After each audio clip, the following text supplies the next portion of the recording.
Hello student, आई नरेंद्र मौर्य। इससे previous lecture में हमने एक नया चैप्टर स्टार्ट करा था जिसका नाम था फ्लो थ्रो पाइप्स। पाइप में द्रव का प्रवाह। द्रव का जो पाइप में प्रवाह हो रहा था उससे रिलेटेड हमने दो इक्वेशन भी पढ़ी थी, डार्सी इक्वेशन और चीज इक्वेशन। ये इक्वेशन उसमें फ्रैक्शन लॉसेस को कैलकुलेट करने में मदद करती थी। आज हम रेनॉल्ड एक्सपेरिमेंट के बारे में पढ़ेंगे। रेनॉल्ड एक्सपेरिमेंट क्या है? एक साइंटिस्ट थे जिनका नाम क्या था? रेनॉल्ड था। रेनॉल्ड जो साइंटिस्ट, उन्होंने एक एक्सपेरिमेंट करा कि उन्होंने ये देखा था कभी जो द्रव होता है, अगर मान लो कोई पाइप ले लें हम या कोई चैनल ले लें, उसमें जो द्रव का प्रवाह होता है कभी हल्के हल्के होता है, बहुत हल्के हल्के। कभी क्या होता है, कभी प्रवाह जो होता है वो ऊबड़ खाबड़ प्रवाह होता है।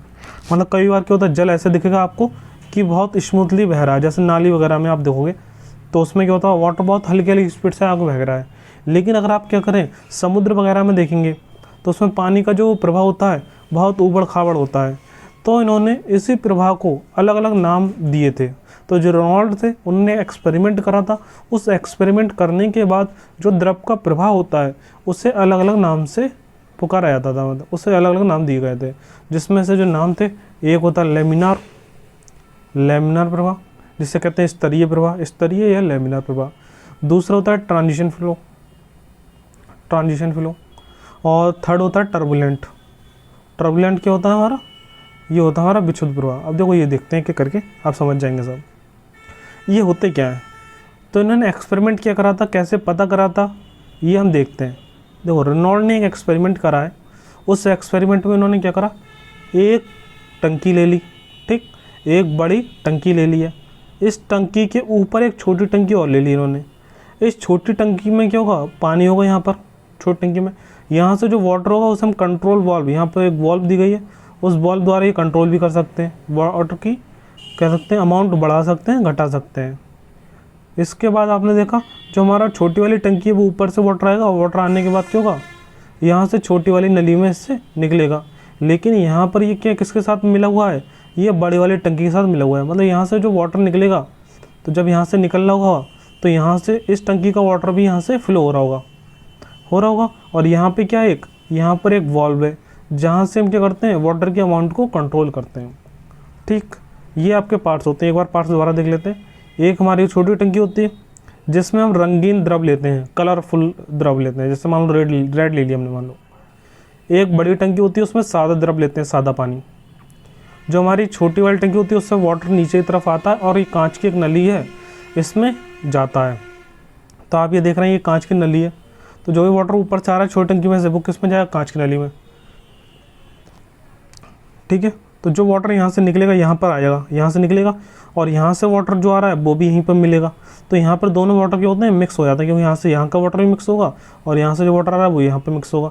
और यहाँ पे एक वाल्व दी है, वाल्व से हम क्या करना है, कितना अमाउंट आगे भेजना है, कितना कम भेजना है, उससे कंट्रोल करेंगे वाल्व से। अब देखो इसका वर्किंग देखते हैं।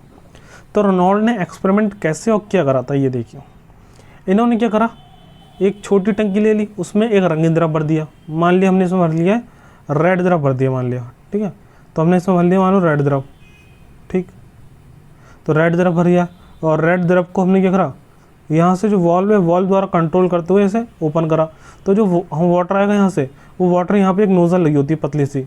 वाटर हमारा बहुत पतली स्पीड से बढ़ता है, लेकिन आगे बढ़ता है बहुत तेज़ी स्पीड से। मतलब बहुत कह सकते हैं छोटी सी धार होती है उसकी, लेकिन बहुत तेज़ी से निकलता है यहाँ से नोजल के थ्रू। तो जो वाटर यहाँ कलरफुल वाटर निकल रहा है, और यहाँ से जो वाटर है वो सादा वाटर है। तो जब यहाँ से आते हैं तो यहाँ पर आपका कलरफुल वाटर जो होता है ये बहुत तेज स्पीड से आता है। तो स्पीड से आता है, तो अगर हमने वॉल्व क्या करी है, बहुत कम खोली है, तो वॉल्व हम कम खोलते हैं तो वाटर का फ्लो भी क्या होगा, हल्के हल्के होगा। तो हल्के हल्के होता है, उस कारण क्या होता है, जो आपके यहाँ से वाटर निकल रहा है कलरफुल एकदम सीधा दिखता है।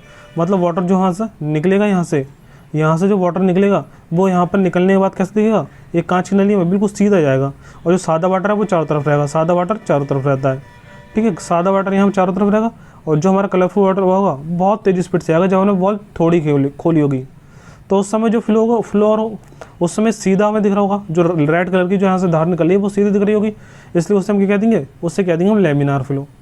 इस टाइप के फ्लो को उन्होंने कह दिया लेमिनार फ्लो, ठीक है, या स्तरीय प्रवाह। और फिर बाद में उन्होंने क्या करा, वॉल्व को जब ज़्यादा खोल देंगे तो आपने देखो वाटर मान लो कोई टंकी हम छोटी बहुत हल्की खोलते हैं तो हल्का हल्का पानी निकलता है, मतलब बहुत कम स्पीड से वाटर निकलता है। लेकिन टंकी एकदम ज़्यादा खोल देंगे तो वाटर बहुत स्पीड से निकलेगा, ऊबड़ खाबड़ गति से। तो वही चीज़ यहाँ पर भी होती है। जैसे वाल्व को हम और ज़्यादा खोल देते हैं तो यहाँ से वाटर स्पीड से निकलना स्टार्ट हो जाता है, जिससे क्या होता है, जो हमारे यहाँ से बिल्कुल सीधी जा रही थी धार, मतलब जो कलरफुल धार सीधी जा रही थी, वो सीधी नहीं जाके थोड़ी ऊबड़ खाबड़ दूरी तय करते हुए जाती है। इस तरह से मतलब ऊपर नीचे होती ही जाती है, ज़्यादा नहीं, मतलब थोड़ी ऊपर नीचे होती ही जाती है। तो इस टाइप के उन्होंने फ्लो को कह दिया ट्रांजिशन फ्लो कह दिया, ठीक है। और इसके बाद उन्होंने क्या करा, वॉल्व को पूरा ओपन कर दिया। जब वॉल्व को इन्होंने पूरा ओपन कर दिया तो जहाँ यहाँ से वाटर आ रहा था, वो वाटर यहाँ से निकलते समय पूरा का पूरा वाटर हमारा यहाँ पर मिक्सअप हो जाता था, बिल्कुल मिक्स हो जाता था। यहाँ पर पता ही नहीं चलता था कौन सा कलरफुल वाटर किधर से आ रहा है। तो ये पूरे एकदम यहाँ से जो वाटर निकलता था, ये वॉल्व पूरी ओपन थी तो यहाँ से वाटर बहुत स्पीड से फ्लो कर रहा था, जिससे क्या होता था, यहाँ का वाटर जो सादा वाटर है वो कलरफुल वाटर के साथ पूरा तरह से मिक्स हो जाता था। तो उस तरफ के फ्लो का उन्होंने क्या कह दिया, टर्बुलेंट फ्लो या विक्षुब्ध प्रवाह। तो आपको समझ में आ गया होगा रेनॉल्ड ने ये एक्सपेरिमेंट कैसे करा है उन्होंने। तो रेनॉल्ड ने जो एक्सपेरिमेंट करा था, किसके लिए करा था, उन्होंने फ्लो को पहचानने के लिए। तो उन्होंने 3 तरह के फ्लो बताए थे, लैमिनार फ्लो बताया था, एक बताया था उन्होंने ट्रांजिशन फ्लो, और एक बताया था टर्बुलेंट फ्लो। ये इनके टेक्निकल टर्म्स में आप याद रखना, ठीक है। लैमिनार, ट्रांजिशन और टर्बुलेंट फ्लो, 3 तरह के फ्लो होते हैं। तो आपका जो सबसे पहले कैसा फ्लो था, लैमिनार था। जब आपने वॉल्व हल्की खोली थी, वॉल्व ज़्यादा खोल दी तो आपका ट्रांजिशन फ्लो होने स्टार्ट हो गया, और ज़्यादा वॉल्व खोल दी तो आपका वाटर जो था पूरा मिक्स हो जा रहा था, उसका कलरफुल वाटर, तो हो गया टर्बुलेंट फ्लो, ठीक है। समझ में आ गया आपको। आगे देखते हैं इसमें।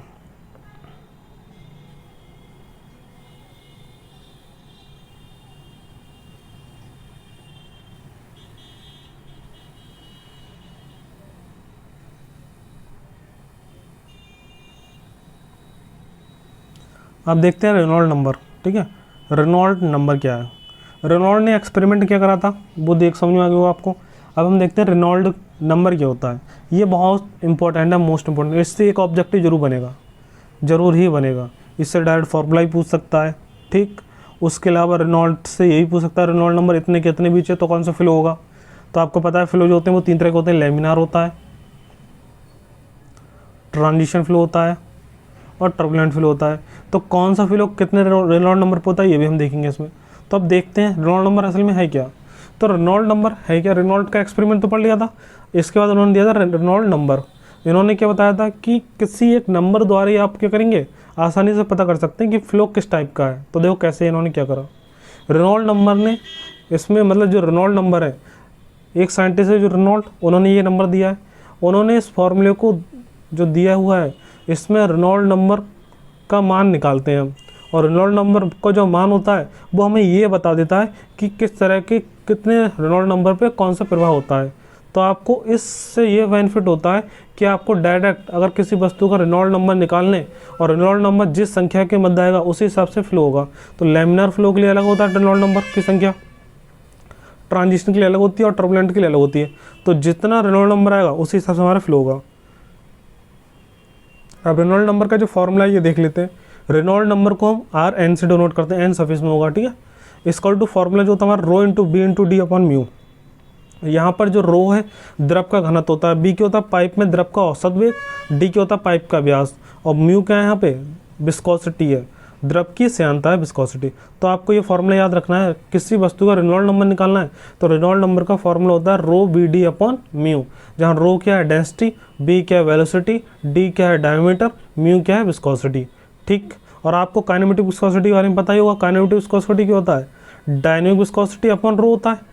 तो यहाँ पे देखो हम अगर यहाँ से रो को ऊपर से नीचे ले आएँ तो यहाँ पे क्या हो जाएगा, हम इसे ले सकते हैं B D upon mu upon rho ले सकते हैं।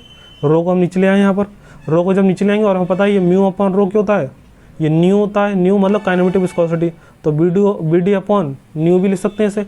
तो यहाँ पर आप फॉर्मूला देख रहे हैं नीचे वाला, तो आ रहा है Reynolds number equal to B D upon nu है। तो ऊपर क्या है बी है, लेकिन नीचे क्या है न्यू है। न्यू क्या होता है, ये होता है हमारा काइनेमेटिक विस्कोसिटी होता है, डायनेमिक विस्कोसिटी अपॉन डेंसिटी, ठीक है। काइनेमेटिक विस्कोसिटी जो होता है रेशियो होता है डायनेमिक विस्कोसिटी अपॉन डेंसिटी। तो आपको ये वाला फॉर्मूला तब यूज़ करना है जब आपको डायनेमिक विस्कोसिटी दी होगी, लेकिन अगर आपको काइनेमेटिक विस्कोसिटी दी होगी तो आप ये वाला फॉर्मूला यूज़ करेंगे और उससे रेनॉल्ड नंबर को कैलकुलेट कर लेंगे आसानी से, ठीक है। आगे देखते हैं। अब जब हम रेनॉल्ड नंबर निकाल लेंगे तो रेनॉल्ड नंबर निकालने के बाद कौन सा प्रभाव कब होगा, ये कैसे पता चलेगा, देखो। तो रेनॉल्ट संख्या से हम किसी द्रव के प्रवाह के बारे में यह बता सकते हैं कि वह स्तरीय प्रवाह होगा कि कैसा प्रवाह होगा, ठीक है। अब देखो ये इसके लिए उन्होंने क्या करा है, अगर आपने मान लो रेनॉल्ट नंबर निकाले, और रेनॉल्ट नंबर क्या है आपके, रेनॉल्ट नंबर की जो संख्या है वो आपकी लैमिनार तब होगी जब आपका रेनॉल्ट नंबर कितने से कितने बीच होगा। तो यहाँ पे देखो सब दिया हुआ है ऑलरेडी, कोई दिक्कत नहीं है। जब रेनॉल्ट नंबर आपका क्या होगा,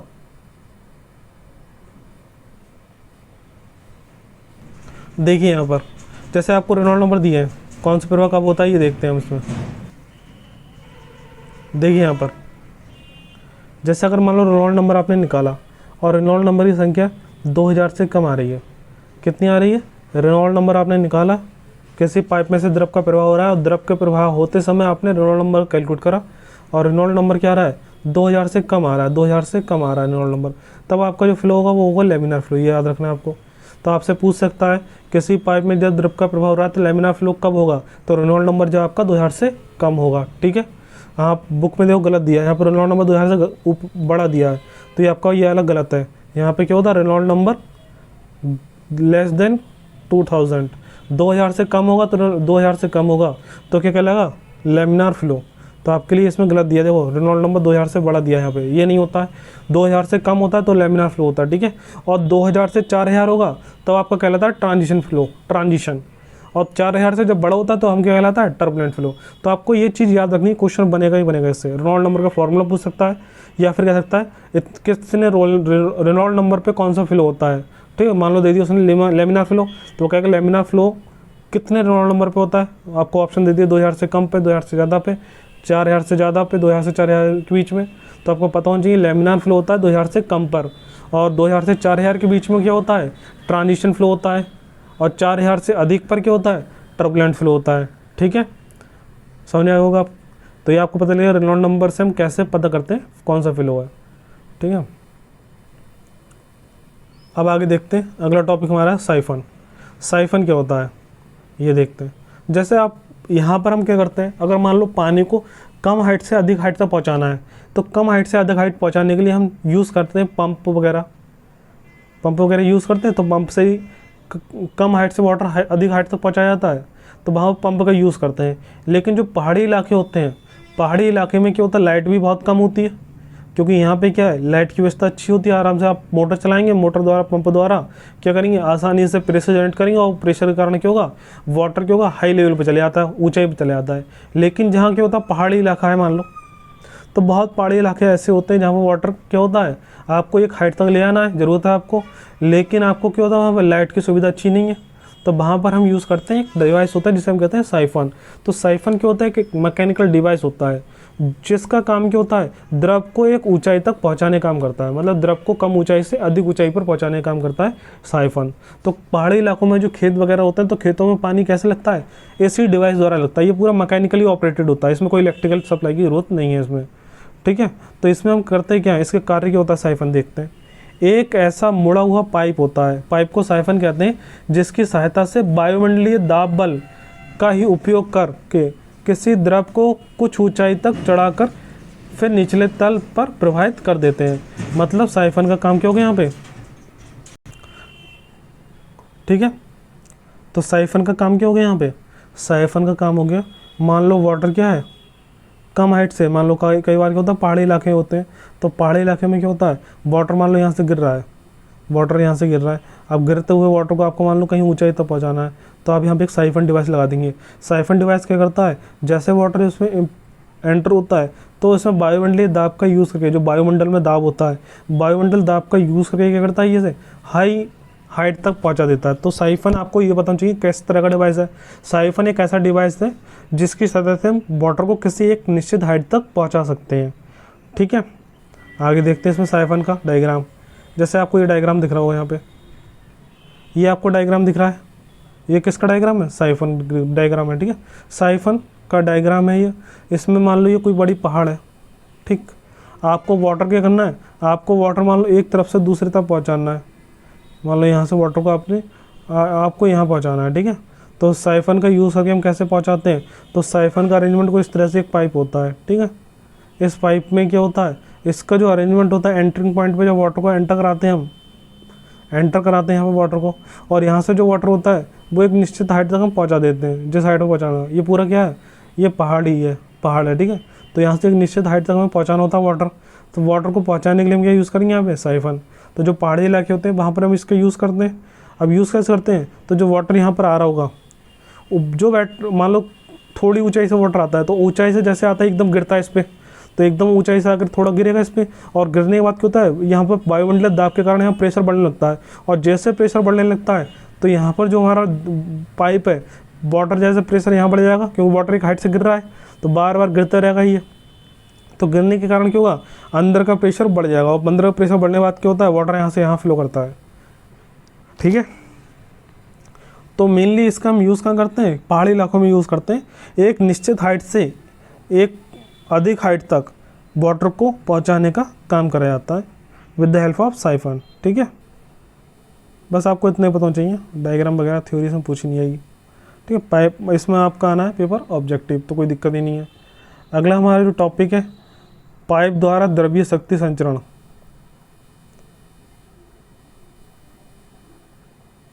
अगला टॉपिक हम पढ़ेंगे वाटर हैमर, ठीक है, ये इंपॉर्टेंट है। अगला टॉपिक हमारा है वाटर हैमर, ठीक है। स्टार्ट करते हैं वाटर हैमर के लिए। देखिए यहाँ पर वाटर हैमर क्या होता है। तो साइफन के बारे में पढ़ लेना, आपको वही टॉपिक पढ़ने हैं जो आपके सिलेबस में है, ठीक है, ज़्यादा पढ़ने की कोई ज़रूरत नहीं है। तो अगला टॉपिक हमारा है वाटर हैमर।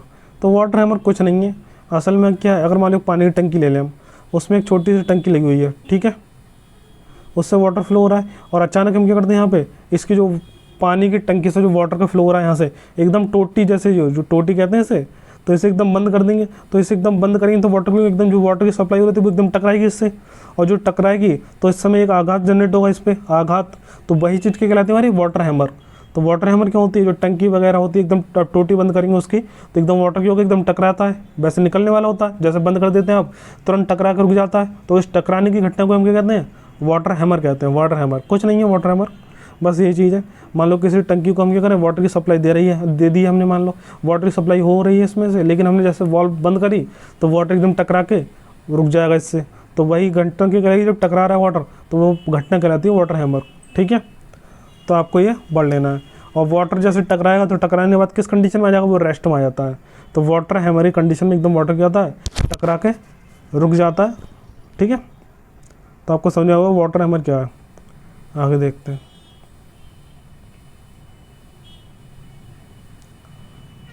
अगला टॉपिक हमारा है सर्ज टैंक, ये आपको पढ़ना है, ठीक है।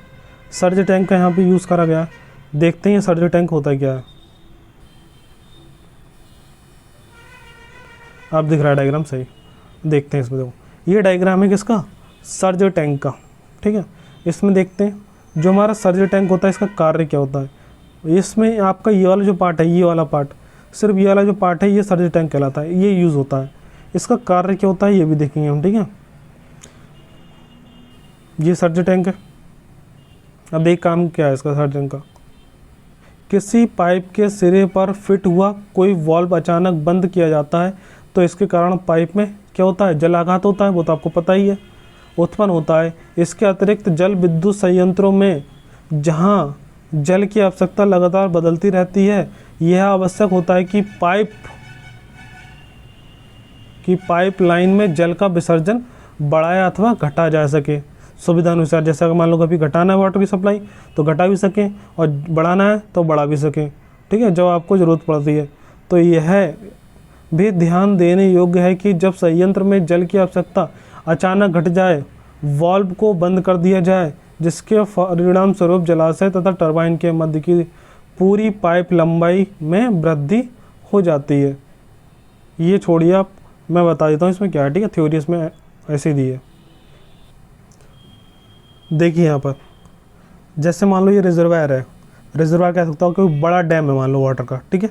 वहाँ से वाटर आ रहा है पाइप के थ्रू, तो पाइप के थ्रू जब वाटर आता है तो कई बार देखो आपने वाटर की मात्रा कम या ज़्यादा हो जाती है, और वाटर की मात्रा कम या ज़्यादा हो जाएगी। जैसे टरबाइन आपका यहाँ पे लगा हुआ है, टरबाइन आपको पता है टरबाइन का यूज़ होता है लाइट बनाने में। तो टरबाइन के ऊपर जैसे हम वाटर को यहाँ पे मारेंगे तो वाटर के वहाँ लग रहा, मान लो कभी वाटर हमारे ज़्यादा आ रहा है कभी कम आ रहा है, क्योंकि किसी भी एक रिजर्वायर से जब वाटर आएगा तो कभी ज़्यादा भी आ सकता है, कभी कम भी आ सकता है। तो जब वाटर इससे टकराएगा टरबाइन से, तो लाइट जब उससे पावर बनेगी तो पावर क्योंकि फ्लक्चुएट करेगी बहुत ज़्यादा, तो उसे समझ रहे हैं आप, स्टोर करने में बहुत दिक्कत आएगी।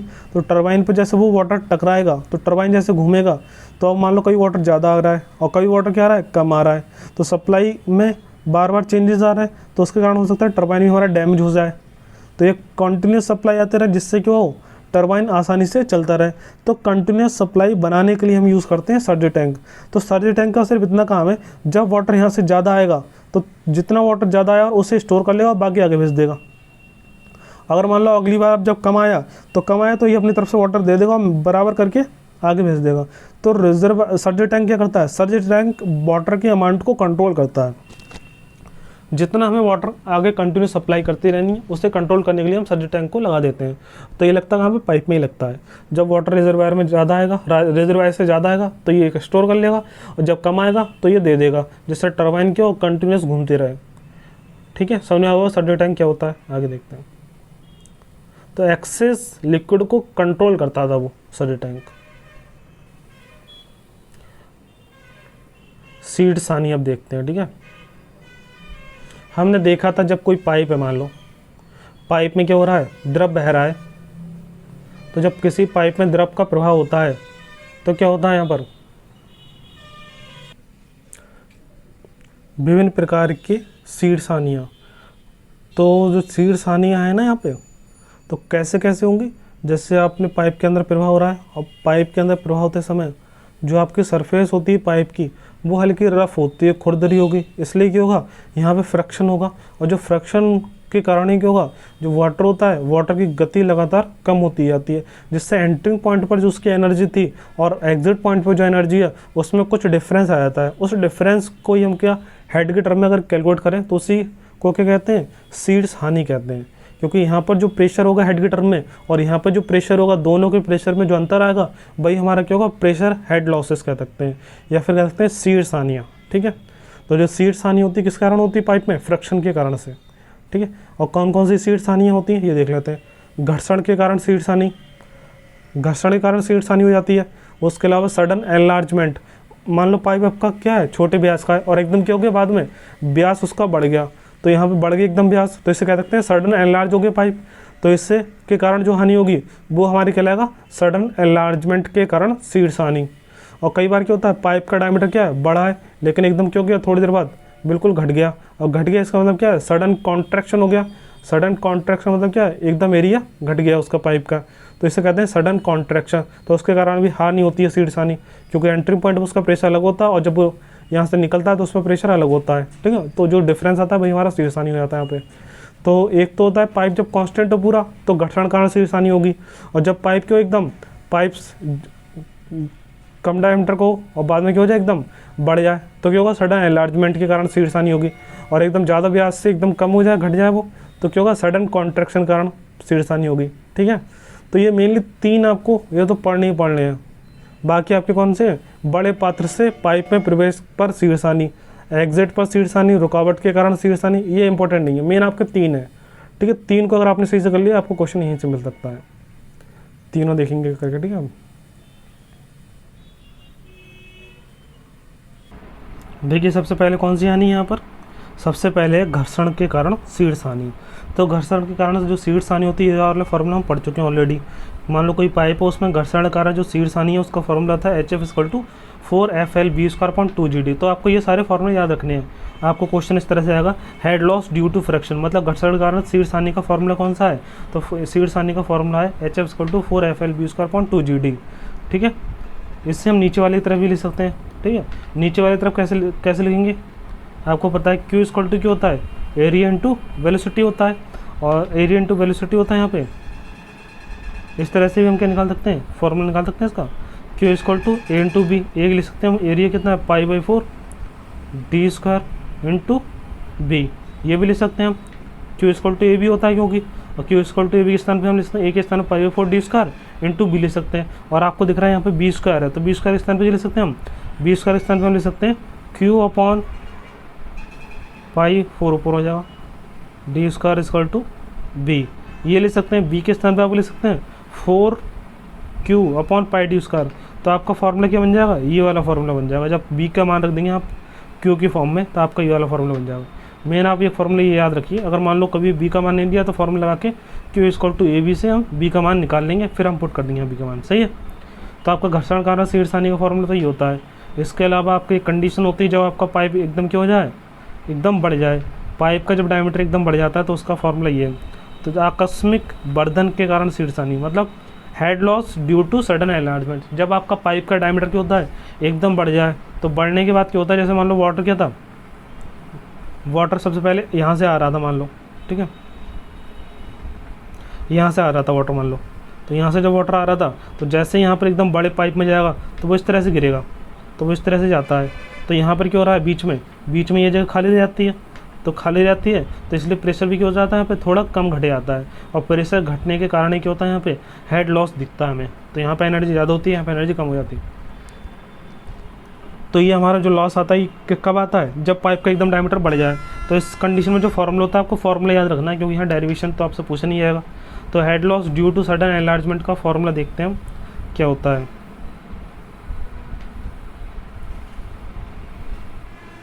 ये आपका फॉर्मूला, ठीक है। जब आपका पाइप का डायमीटर एकदम क्या हो जाता है, बढ़ जाता है, तो उसका शीर्षस्थानी को कैलकुलेट करने का फॉर्मूला है। देखो यहाँ पे सडन क्या हो गया, वो एनलार्ज हो गया पाइप, तो एनलार्ज का हमने ले लिया ई, तो इसे डिनोट करेंगे हेड लॉस का एच और एनलार्ज का मतलब ई, तो एच ई से डिनोट करते हैं। सडन एनलार्जमेंट के कारण शीर्षस्थानी होती है उसे हम एच ई सफिक्स में इसे डिनोट करते हैं। और जो फॉर्मूला होता है आपका, फॉर्मूला होता है B1 माइनस B2 को स्क्वायर अपॉन 2G। मतलब जहाँ पर आपने एंट्रिंग वाले पॉइंट पर वेलोसिटी मान लो B1 है, और जब आपका क्या हुआ सडन एनलार्ज हो गया पाइप, उसमें कारण जो वाटर यहाँ पर आया, तो उस समय जो वेलोसिटी आएगी तो उसकी वेलोसिटी हम क्या कह देंगे, दूसरी वेलोसिटी मान लेंगे। यहाँ पर वेलोसिटी B1, यहाँ वेलोसिटी B2, तो वेलोसिटी B1 और B2 यहाँ पर हमने यूज़ करके फॉर्मूला निकाल सकते हैं। तो फॉर्मूला क्या बनेगा, शीर्षस्थानी का फॉर्मूला बनेगा जब सडन एनलार्जमेंट हो जाए B1 माइनस B2 का स्क्वायर अपॉन 2G। और B1 कहाँ होगा, B1 होगा हमारे स्टार्टिंग का जो हमारी वेलोसिटी होगी। और V2 कहाँ का होगा, जब एनलार्ज बड़े वाले पाइप में जैसे आ जाएगा तो उस समय जो वेलोसिटी होगी तो वो होगा B2, ठीक है। जी का मान तो पता ही होता है। तो आपका सडन एनलार्जमेंट का फॉर्मूला आपको हो गया B1 माइनस B2 का स्क्वायर अपॉन 2G। इसके बाद कंडीशन बनती है हमारी सडन क्या हो जाए, कॉन्ट्रैक्शन हो जाए, तो सडन कॉन्ट्रैक्शन फार्मूला अलग होता है। अगर आकस्मिक संकुचन के कारण शीर्षस्थानी निकालनी हो तो उसका फॉर्मूला अलग है। इसमें क्या देखो, पाइप का डायमीटर ज़्यादा है लेकिन एकदम फिर आगे जाकर क्या हो गया, घट गया। तो घट गया इसका मतलब क्या होता है, शीर्षस्थानी में मतलब कुछ ना कुछ हानि होगी इसमें। वाटर यहाँ पर आ रहा था पहले इस तरह सप्लाई हो रही थी, लेकिन जैसे एकदम छोटे पाइप में आएगा तो एकदम इधर से ऐसे जाएगा वाटर आगे की तरफ। तो यहाँ पे बीच में क्या होता है, दाब घट जाता है, और दाब घट जाता है तो यहाँ वेलोसिटी हम B2 मान सकते हैं, प्रेशर P2 मान सकते हैं। और यहाँ वेलोसिटी क्या होती है, ज़्यादा थी, यहाँ B1, और यहाँ प्रेशर होता है P1, ठीक है। तो आसानी से क्या कर सकते हैं, सडन क्या हो गया, कॉन्ट्रैक्शन हो गया, सडन पाइप क्या हो गया, कम हो गया उसका डायमीटर। तो इस कंडीशन में हमारा जो फॉर्मूला होता है, ये फॉर्मूला आपको डायरेक्ट याद रखना है, ठीक है। ये है आपका सडन कॉन्ट्रैक्शन कंडीशन में आपको जो फॉर्मूला है वो होता है H E equal to 0.5 B square upon 2G होता है, ठीक है, सही है। तो जब आपका पाइप क्या होगा, एकदम कॉन्ट्रैक्ट हो जाएगा, सिकुड़ जाएगा, तो सिकुड़ जा रहा है मतलब कॉन्ट्रैक्ट हो रहा है, कॉन्ट्रैक्शन, तो H क्या होगा, हेड लॉस, और कॉन्ट्रैक्शन हो रहा है तो HC से डिनोट करते हैं। तो जब आपका पाइप का डायमीटर एकदम क्या हो गया, कम हो गया, तो उसके कारण जो शीर्षस्थानी का फॉर्मूला होगा उसे HC से डिनोट करेंगे। और HC का मान जो होता है वो होता है 0.5 B स्क्वायर अपॉन 2G। तो 0.5 B स्क्वायर अपॉन 2G होता है फॉर्मूला, ठीक है। इससे आप आसानी से निकाल सकते हैं। आगे देखते हैं।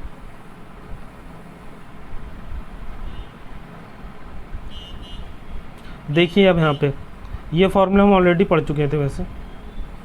अगला टॉपिक हमारा कौन सा है, अगला टॉपिक हमारा है हाइड्रोलिक ग्रेडियंट लाइन, ठीक है। ये भी पूछा था आपसे।